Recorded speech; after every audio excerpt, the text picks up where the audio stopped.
It's been a busy month in Husker Nation, and the transfer portal is just ramping up. Yet Matt Rhule has really yet to make an impact.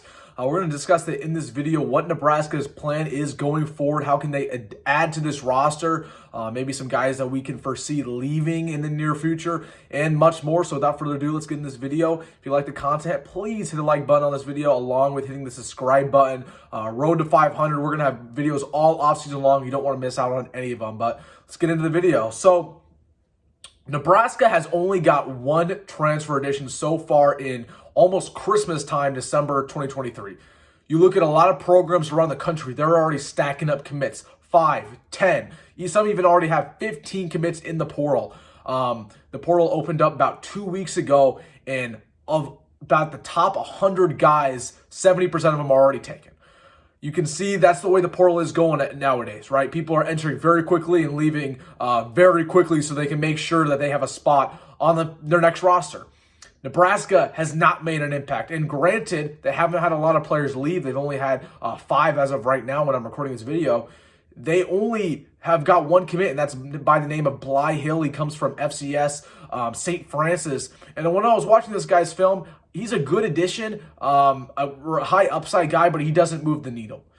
So what can Nebraska do in the portal to really improve this roster? Well, when you first talk about transfers, you have to address the issue. The issue is we are already way above scholarship limits. We have 98 filled scholarships right now. The limit is 85. We have got to cut down. And you do this in about 2 ways. One, you remove guys from scholarship, whether that's putting them on walk-on, or 2, you just say, hey, you got to transfer. You got to get off the team. And that's the way college football should work nowadays. You put guys on scholarship because of 2 reasons. 1, they're producing for you already, or 2, they have good upside and they're going to produce for you in the near future. If they're not doing either, then why are they on scholarship?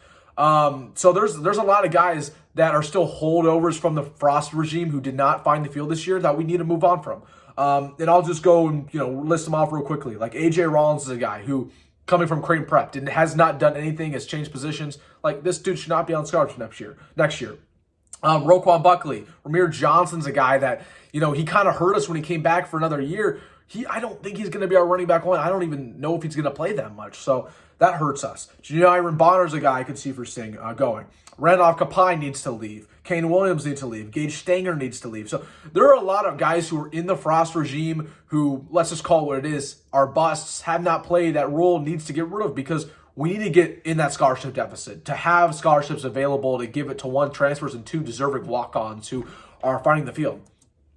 That brings me to my second point. Guys who are on scholarship that need to go down to the walk-on level. There's a couple that come to my mind. Number 1 is Nate Borkacher. I love Borkacher, but you're not producing enough at this point in time. I don't know if you're going to start again this year. I don't know how much playing time you're going to get this year. The second one is Alex Bullock. It's a great story. I love that, he cracked the depth chart this year, but we saw a lot of Alex Bullock at wide receiver this year. I don't think anybody thinks that he is worthy of really being a starter at the Big Ten level. He doesn't move the needle. Big Ten defenses are not scared of him. He reminds me a lot of Cade Warner, right? Again, hard worker. Everybody talked to says he's a great dude, but he can go back to the walk-on level.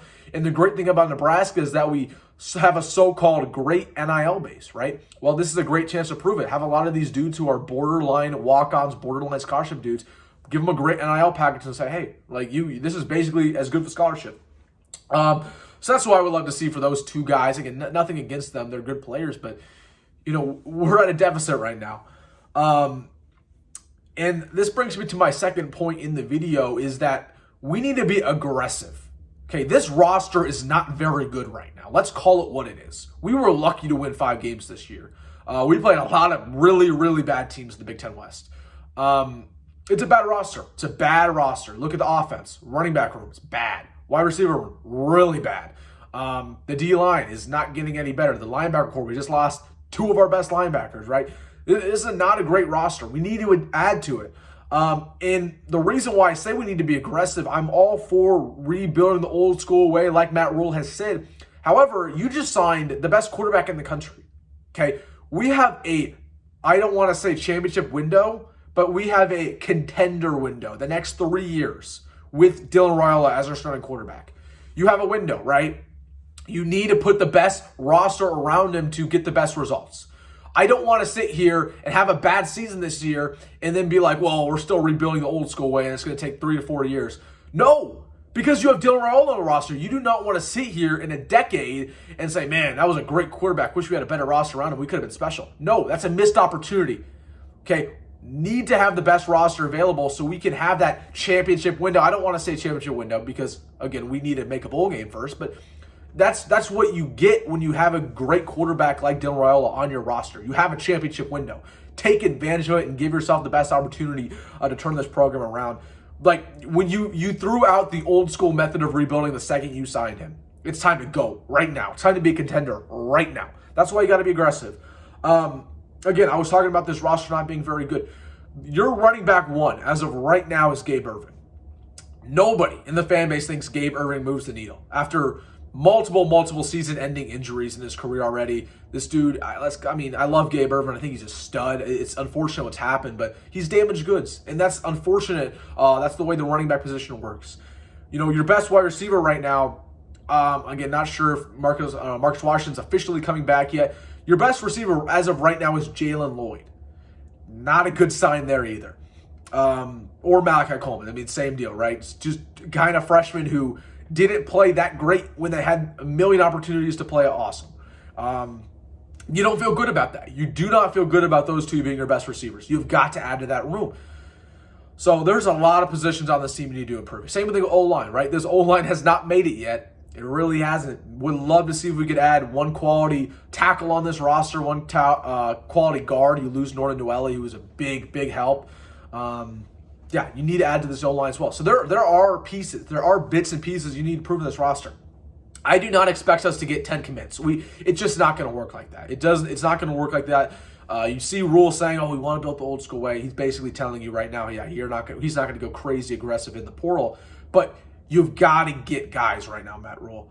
If we only end with about 3 or 4 transfers, that's not good enough. That's not good enough because you're basically waving the white flag. I don't believe this roster is good enough to compete. There's a lot of guys in the Frost regime who I love Matt Rule's development. I think it's going to work out for us. But there's a lot of guys who aren't his guys, aren't his additions, and they don't fit the scheme. They don't fit what we're doing here. We need to move on from. So they're kind of hurting the team. Now, as for some leads who we could be going after, it was just reported that Oregon running back transfer Dante Dowdle is coming on a visit. There were some rumblings in the past week that he was interested in Nebraska. Now an official basically confirmation that he is interested in Nebraska. I expect Nebraska to sign him. He had 100 yards last year on 17 carries at Oregon. He was a top 10 running back in the class of 2023, and he's a big power running back. You watch him on film, he's 6'2", guy who can put his nose down and truck over a man if needed. So I really like that. Hope we sign him. Other than that, though, this is the problem. Not only do we not really have any leads, there's no rumblings. No rumblings whatsoever. There's no inside information. There's no, I heard this, I heard that. That's a bad sign. That means we're not looking at anybody right now.